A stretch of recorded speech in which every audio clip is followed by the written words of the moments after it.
All right. Welcome back to the Look Better in Writing podcast, an audio outlet for all things writing and all things grammar. And today is actually a video outlet for all things writing and all things grammar. I am your host, N.HARV of N.HARV.com. And as you can see, I have my very first guest today, Lady A, aka Avery Atkinson. Before we introduce Avery to everyone, or before she sort of says her own spiel, I want to read her bio because it's good. Okay, here we go. Avery Lady A Global Atkinson is a thought leader on cultural diversity and empowerment.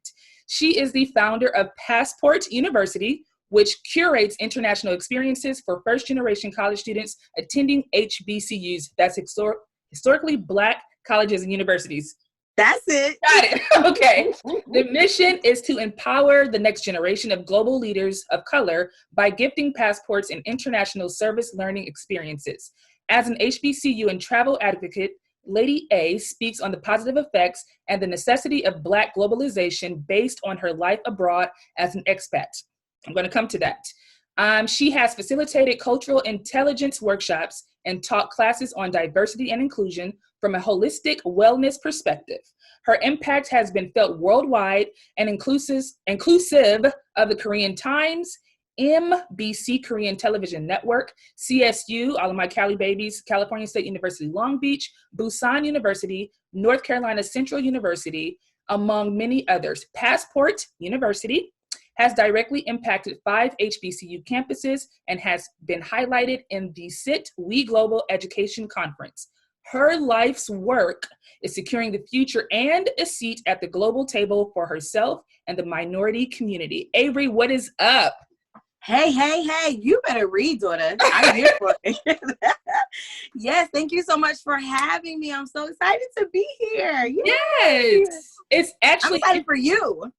Thank you. Why, thank you. Yes, my first guest, all of my YouTube people out there, Avery is my first guest, and rightfully so, because our history is very, very, very divine, but it's actually, or it's even more so very, it's very cool. I read that she was an expat, and we met each other online, on YouTube, honestly, and also in South Korea, where we both were living and teaching at the same time. This is what's interesting, and this is why I have Avery on. It was in South Korea that I personally started my writing journey and taking it seriously.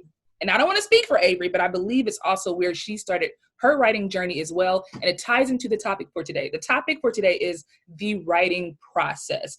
Avery, can you talk a little bit about being an expat and how just that time away from the familiar really, really started your writing journey? If it did. Excellent question. I would like to say, first of all, thank you, YouTube.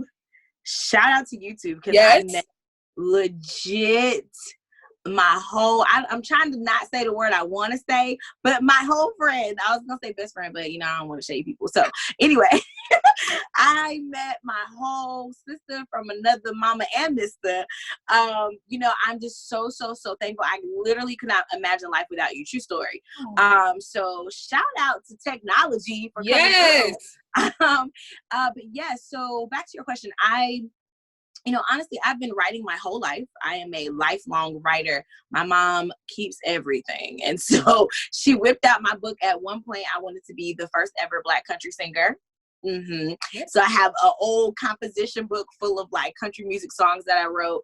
I have poems that I wrote when I was a kid on my wall. I'm not going to talk about the first book. We'll have to talk about that offline. My first volumed book that I was planning on writing, my mother read it and hit the delete button on all 300 pages. Oh. Yes, that's when I was in middle school. So I have been a aspiring writer, but for me, it wasn't like, ooh, I want to be a writer. It was like, this is my way to get out all these thoughts in my head, whether it be in a song, in a poem, or in a book that I probably should not have been writing because it was way too grown for context.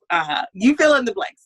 So I've always been a writer. However, you are right in terms of it wasn't until I got to Korea that I felt like my writing was meant for someone other than me, if that makes sense. So previously it was just for me and, except for the songs, obviously.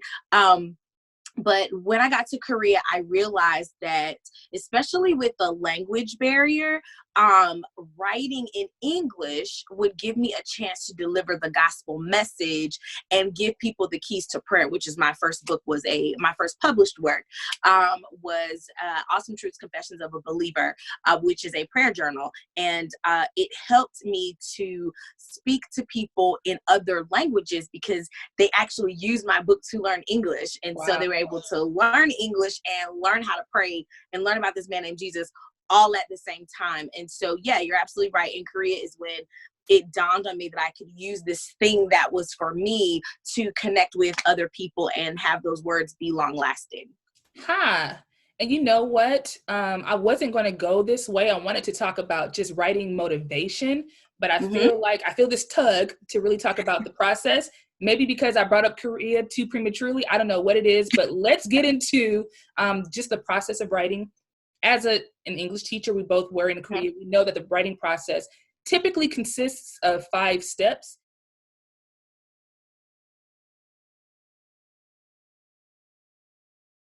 I'm going to read them. You have the pre-writing. That's where it's the time to think. You have the drafting, where it's the time to actually write. Revising, the time to improve your writing. Editing, time to make things correct. Hello. And then you have publishing. So if we can briefly just talk about how you went about these processes and how you've sharpened your skills when it comes to this. I know for me, it used to take me forever to just start writing. I would have ideas on top of ideas on top of ideas. And it's like, sis, when are you going to actually get to the writing part? Right. Like, what is your advice for getting out of your head, the ideas, and getting them on paper and actually starting to write from step 1 to step 2, from pre-writing to drafting? Okay, so for me, I actually approach writing like money. And by that, I mean, I have a budget for my money, and a budget simply means a plan. I know we're like, I don't want a budget, but it's budget literally means a plan for your money. And so when I'm writing, I say, what is the plan for my book? And then based on that goal I've set, I work through those 5 points of the process. But I budget time to do that. So I think one of the things that I realized I was doing, especially with my very first book, Awesome Truths, is that I was trying to go through the whole process in one sitting. Right? I was trying to write and be amazing and edit as I go. And it was so overwhelming. I already have ADHD, which is clearly my superpower. But as we all know, those capes can get heavy from time to time, right? Even superheroes have to take off their cape. So for me, procrastination, for people who have ADD and ADHD, procrastination is literally like our security blanket. And it's because underneath we're perfectionists. So I don't want to be rejected and I don't want to fail. So if I just keep putting it off, then either A, I have time to get better, or B, I don't have to fail at something I didn't do. Right? So it's a subconscious process, but that's really what happened. Is, so you're absolutely right. Even though I knew, hey, you need to write this book. I mean, there was sign after sign after sign, confirmation after confirmation that I needed to write this book out loud, so to speak, not just for me. But I was so overwhelmed that first year. Oh my God, I was so overwhelmed. Now, I brought up the fact that it took a year because all the books I've written after that, and I have plenty of books that are not published yet, that I have, gotten out of headspace. The process goes super fast now. But it's because I had to figure out what worked for me. And for me, I had to budget. So I would say, okay, I'm going to do a month in phase 1. I'm going to do a month in phase 2. I'm going to do a month in phase 3. So it gives me it gives me a set goal, but it gives me time to get these things out of my head and it doesn't feel pressure. So that's definitely one. I definitely budgeted. And going through the process in Korea, I will honestly say, although the process itself is faster because I've done it more than once, the actual mental process was easier in Korea because there were less distractions. That's it. There were not so many people that spoke English around, obviously. So I wasn't, gabbing on the phone. And as you know, technology has just catapulted in the past couple of years. In Korea, you know, Skype was like Zoom. It was like the thing. And if you really wanted to be serious about it, you had to put some money on your Skype, right? Hello. So it was a lot of things that kept me from calling back home. I wasn't always on the phone back home. I wasn't always, you know, talking to people and hanging out with people and doing these things. Korea really gave me a sense of the freedom of detachment, right? There's a phrase that I've been using lately, and I've really kind of been pondering and dissecting it, is that when phones had cords, life was freer, right? Ooh. The cord was attached to the wall, but we did more things. We had more engagement. We were able to be fully present in spaces.